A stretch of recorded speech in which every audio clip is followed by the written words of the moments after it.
Now, Egypt says it will present a comprehensive vision for the reconstruction of Gaza that will not involve the displacement of Palestinians.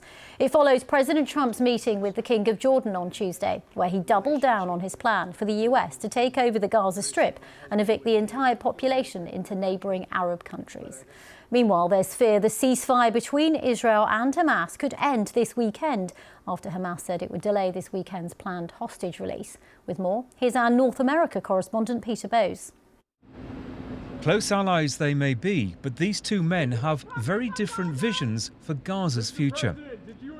King Abdullah and Donald Trump met for the first time since the US president announced his plan to take over Gaza and move its population of more than 2 million Palestinians to other countries in the region, including Jordan. It's going to be where we ultimately choose as a group, and I believe we'll have a parcel of land in Jordan. I believe we'll have a parcel of land in Egypt. We may have someplace else, but I think when we finish our talks, we'll have a place where they're going to live very happily and very safely. The UN has warned that any forced displacement of civilians from occupied territory is strictly prohibited under international law and tantamount to ethnic cleansing. Mr. Trump insists his plan will bring stability to the Middle East. Sitting by his side but walking a fine line between his view and that of the president, King Abdullah said he was looking to Egypt for a way forward. I think one of the things that we can do right away is take 2,000 children that are either cancer children or in very ill state to Jordan as quickly as possible, and then wait for, I think, the Egyptians to present their plan on how we can work with the president to work on the Gaza challenges.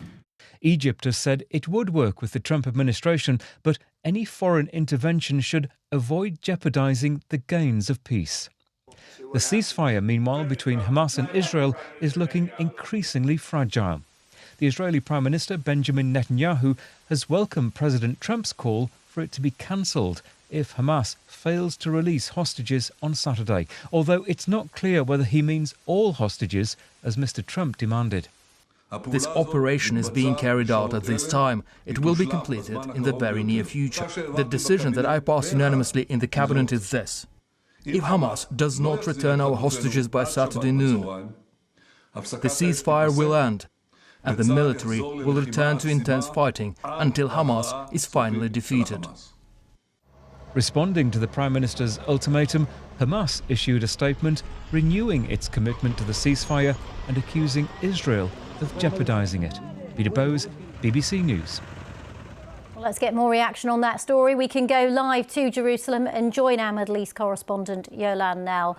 Yolan, we saw in that report there the differences that are now emerging. What can we expect in the days to come before the weekend that might move the needle on these differences?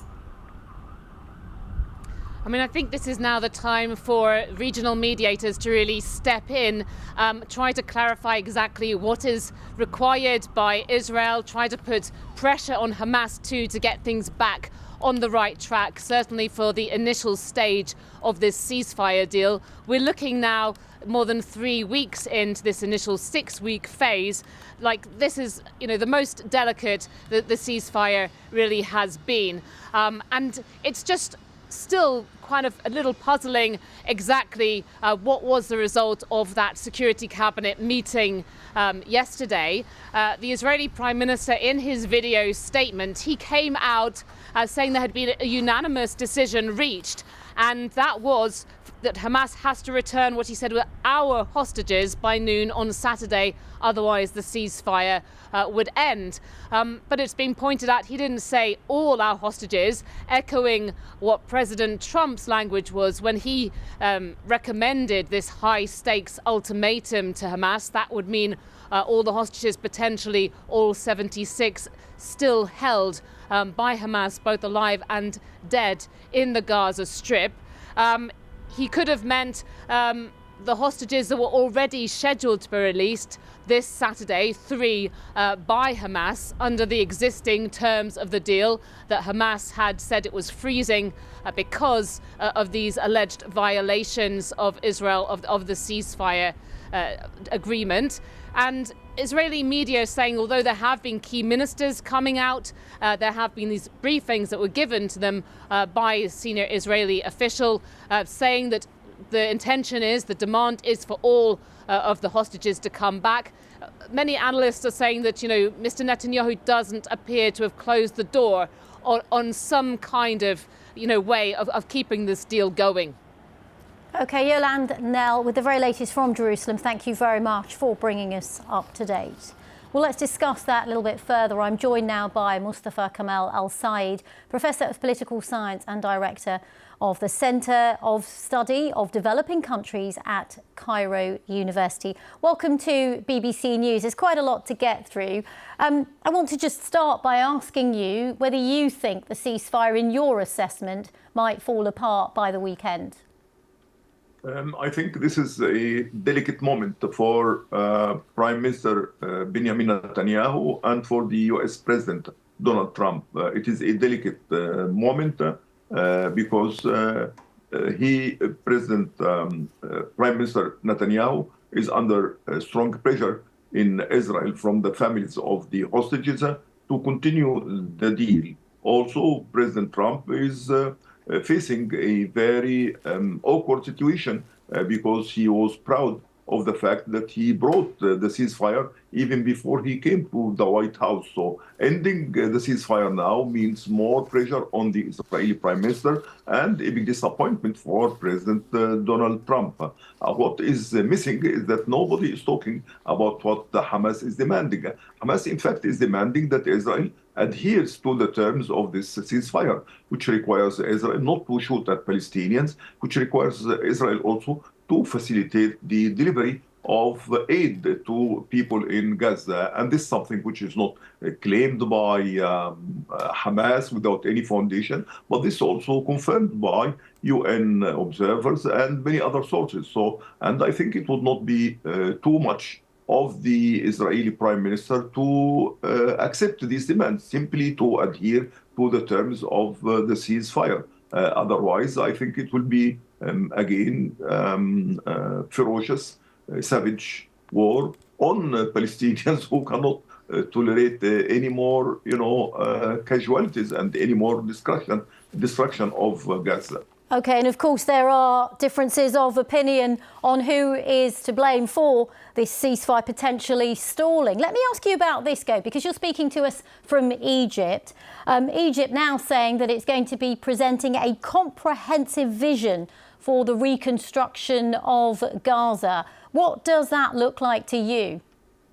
First of all, I would like to say that both Egypt, Qatar, and the United States are engaged now in mediating between Hamas and Israel so that the ceasefire will continue. As far as Egyptian ideas about the reconstruction of Gaza, I don't know the details, but I know that, a certain number of Egyptian construction companies were consulted about this, and the idea of the Egyptian government is that the reconstruction of Gaza could continue while people of Gaza are there. And I think this is not impossible. The Israelis have forced the inhabitants of Gaza to move to safe areas. So I don't think it will be impossible for the Egyptians to find safe areas for Palestinians to move there while their part of Gaza is being rebuilt. And there are some innovative ideas coming from Egyptian experts, well-known Egyptian experts on matters of reconstruction, city planning, etc., is proposing that the debris could be used, in fact, in rebuilding. So instead of, throwing away the debris, which resulted from Israeli raids on Gaza, they could be reused in the reconstruction. But I think the details are not known. But the important thing is that the reconstruction of Gaza will continue while the Palestinians in Gaza remain there. So there will be, Egypt completely rejects this idea that, Gazans should go away while reconstruction is going on, and with no promise for them to come back. So I think Egypt is completely opposed to this idea and is insisting that reconstruction could continue while people of Gaza are there, and I guess also definitely Arab Gulf countries would be involved in this reconstruction process.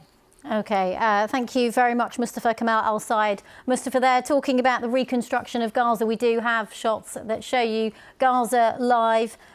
We can take you to those. You can see the rubble, and of course the question that we were discussing just then is how Gaza can be reconstructed, and that of course is the focus for many politicians at the moment.